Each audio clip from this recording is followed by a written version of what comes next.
if you can say it, Jordan. Do I say full name or Just your first and last name. Oh, Jordan Wynn. And you spell Win. Winn. And how old are you now? 25. 25. And what do you believe you've got autism or? Yes, I was diagnosed with autism when I was just coming up for 23 years old. 23 years old, right. And number one footage didn't really appeal to you? No, I don't think it was until it gets to the end that he says he's got autism, but that wasn't really. Yeah, there was no. So let's talk about number 2 is the main one that you recognised yourself in that situation. Yes. So you can just tell me a couple of little stories about, about the fish or about how you've been in the cafe and that sort of situation all coming at you. Yeah. So that is very much your own personal sort of things that's happened to you, right? Okay, Jordan. So if you look towards where I said, I'm going to knock off there. So just tell me, Jordan, you saw number 2 little video of Emmerdale. Yeah. How did you feel when you watched that? Very uncomfortable. A little bit definitely very uncomfortable, and it kind of made me a little bit sad as well, just because I've been through a very similar situation on a countable of times, unfortunately, from when I've done work experience at a fish place, not a fish and chip shop, but a aquarium, I think that's what they call. And I was doing the job where people wanted to buy the fish to take home in the tanks. So I had to get the special step ladder and then get this thing that you put into the water to get the fish out. And this little boy wanted a specific fish. So obviously my brain went, right, okay, I'm going to get this specific fish, because it was like my mind goes into like a mission thing. And I thought I did get it, and then I got one, and he went, nope, that's not the right one. So obviously my voices in my head started talking to me, and they were like, come on. So I just kept on trying to do it, but then I was getting you could see I was getting angry and losing kind of focus and stuff, because I was just basically going like this in the water.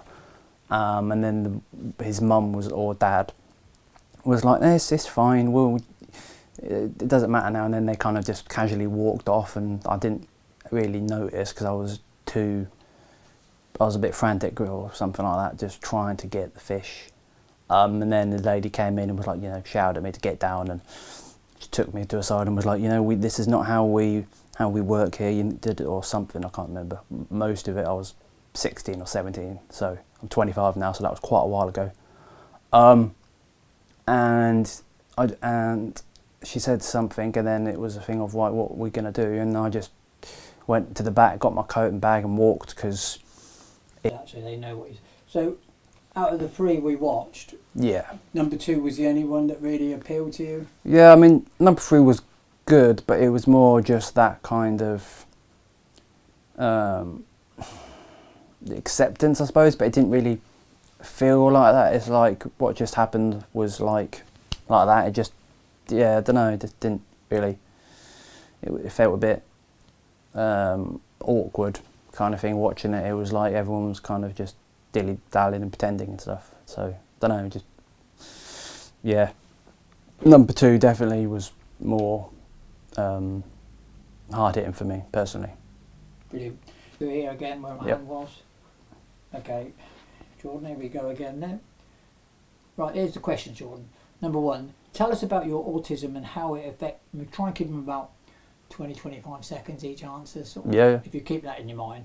Tell us about your autism and how it affects your day-to-day life.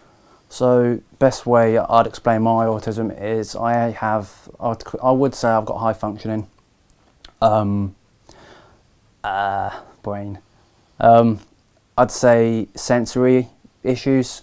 So I wear shades out quite a lot. I have to wear shades when I go inside shops, when I go in restaurants as well. So I sometimes eat with my shades on because the lights are just too bright. Certain pavements I refuse to walk on because of the softness of it, which is really difficult because there's a bank, my main bank in town to get to walk into the bank, you have to walk on this soft surface. So every time I walk on it, the best way to explain it to a neurotypical person would be it's like walking on fire. But obviously I don't have a choice because I have to go to the bank, so I have to walk on it. But other times when there's soft pavements, Mum could be walking on it and then I'd end up walking somewhere else, and she'd go, "What are you doing?" And then she'd look and go, "Oh, okay." So, and then sense of smell as well. If someone goes past me and they've been smoking or vaping or something, and then we go past a restaurant or some flowers and stuff, all the smells kind of stay in my nose, so I smell all of them. You don't just go and then it disappears. They all fill up, and that kind of takes a lot out of me. So then, and going uptown is quite stressful as well. We've got all the people, and that's quite difficult because I'm always kind of feel like I'm on a mission when I'm in town. Well, I know where I've got to go and what I'm doing, so I kind of just. But I'm always like Hawkeye, looking everywhere, making it's like a safety kind of thing. Just tell us about how you said about one part of you saying do it one way and one part is doing the opposite. What example was you telling me that about? Oh yeah, so I obviously have got autism, but I've also got dyspraxia and possibly ADHD as well. So with my room, because I quite like my clothes, so I've got quite a lot of coats and hoodies, and they're all like, for example, I've got like 3 hoodies that are kind of bluish, and then some that are kind of maybe greenish or black. So in the wardrobe, you've got all the black stuff together, and then you've got all the green stuff and the blue stuff. But then with the dyspraxia, at least with mine anyway, it kind of likes mess. So it's like half of my room is tidy, and the other half is a bit kind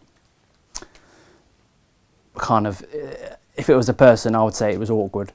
And Mum can kind of come up and go, "What on earth?" And then she's saying, "Can you, put stuff back and make it look tidier?" But if I do that, which I've tried to do before, I ended up having a meltdown because I know where everything is. Yes, it looks like an absolute mess, but I know where stuff is, so I have to kind of leave it there. Even though then there's that bit of me that wants to move it because it needs to be straight, but then the other bit of me is like, So it's like I said to you earlier, it's like I've got 2 people in my head constantly just fighting each other, and it's horrible if I'm honest. But when people say, "Well, how do you manage with it?" It's like, well, I just have to get on with it and put my headphones on and just get on with life the best way I can, because this world isn't made for neurodiverse people. So it's just a thing of trying to make more people understand, and hopefully in the next couple of years, hopefully while I'm still alive, stuff will hopefully start to change. Brilliant. I didn't know what else to do. I don't really do confrontation, so I would have just ended up breaking down, sitting on the floor and just rocking back and forth and stuff, and it was horrible. I just kind of ran out of because it was in Dobby, so it was basically big Tesco's, and then through the other side you've got all the bit that I was at. So I basically ran through that and then ran out of Sainsbury's and just got outside and went and threw up near a bin or something, and was just really scared. And it's a horrible feeling that, like I've said, unfortunately felt more than once.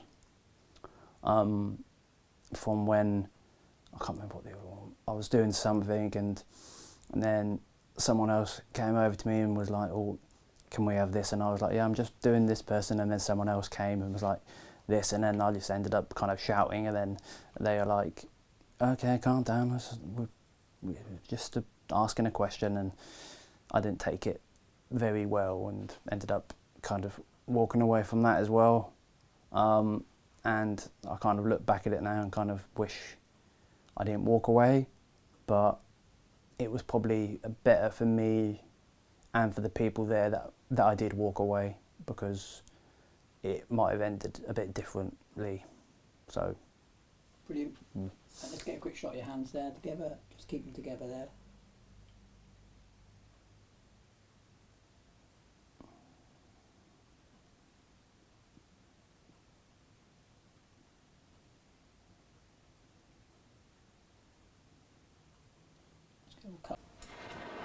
So, what do you think? That was the best bacon butty I've ever had. I'll let him try his hand at the specials.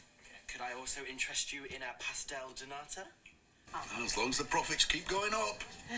Well, Brenda keeps blowing them on beavers. Why should we work our fingers to the bone while she works her way through the Mounties?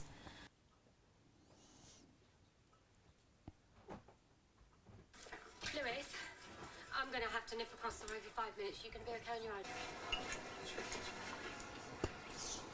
She had depression when I was a kid. Did I say that? And by all accounts, she wasn't the best mother. It's probably for the best that I don't remember that much. And then they split up and she vanished. But she came back. After like 20 years, and only because Finn tracked her down. And when she came back, she caused mayhem.